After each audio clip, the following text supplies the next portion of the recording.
Kaixo, zer moduz, denbora asko etxean ezta? Eta zu nola sentitzen zara? Agian Rita bezala, estu eta larri.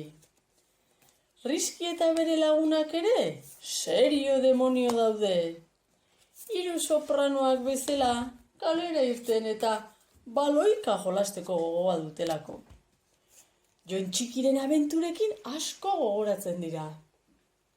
Ebelina Mandalina ere, antzeko dabil, asper eginda, marimuki bezala. Atzo, pentsatzeko txokoan jarri zen, eta ideia zoro bat izan zuen.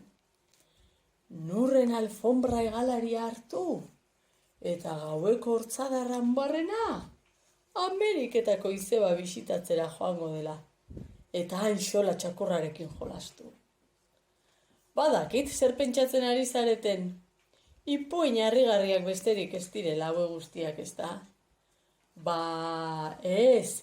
Ez eman amore, eta begiratu beti iparralderantz. Atzo, amonak deitu zidan. Eta hauxe esan zigun, albiste eder hau eman zigun. Begira, nire maitea.